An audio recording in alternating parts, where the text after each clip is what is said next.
Vincent Hervouette, figure libre. Au Kurdistan irakien, les autorités annoncent qu'elles détiennent 4000 djihadistes de l'État islamique et parmi eux des étrangers.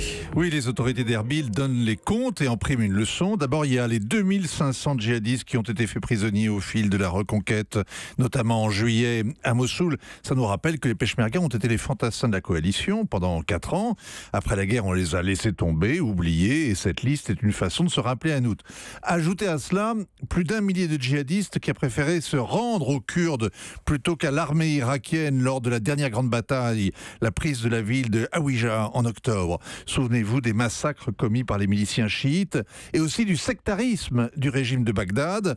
Enfin, il y a 350 prisonniers supplémentaires qui ont été arrêtés quand les Kurdes ont repris Kirkouk.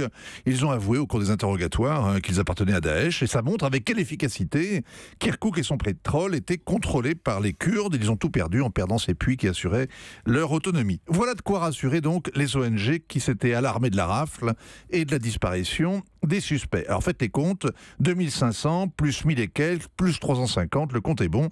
Ça fait 4000 fous et folles d'Allah sous les barreaux. Vive les Kurdes. Alors dans le lot, on le disait, il y a des étrangers. Alors certains ont déjà été livrés aux autorités de leur pays d'origine, un japonais au consulat du Japon d'Erbil, un américain aussi au consulat, disent les Kurdes. Jusqu'à présent, on connaissait un seul cas de djihadiste américain capturé sur le champ de bataille. Est-ce le même? On ignore son nom, son âge, les militaires américains qu'il détient veulent le traiter en combattant étranger parce qu'il a aussi la nationalité saoudienne.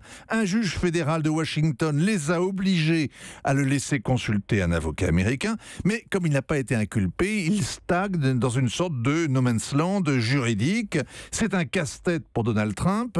Le président a juré d'être implacable avec les 100 à 200 djihadistes américains qui sont enrôlés dans l'État islamique et il préférerait sans doute expédier ce John Doe à Guantanamo ou qu'il aille se faire pendre à Riyad.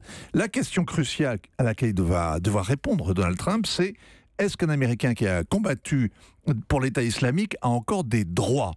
C'est le genre de dilemme qui passionne les avocats et qui pourrit la vie d'une administration en guerre. Merci les Kurdes. Pas de Français parmi ces étrangers? Il paraît que si, c'est à vérifier. Il y a déjà 3 Français détenus à Bagdad, des dizaines d'autres dans les camps kurdes en Syrie, quelques-uns peut-être parmi les centaines de cadavres qui pourrissent dans les ruines de Mossoul. On s'en soucie davantage que du sort de nos alliés kurdes. On a tort.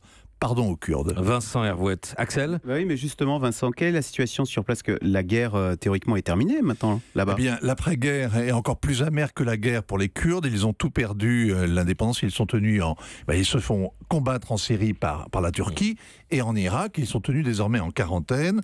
Mais vous savez, l'Irak a proclamé la fin de la guerre à Daesh.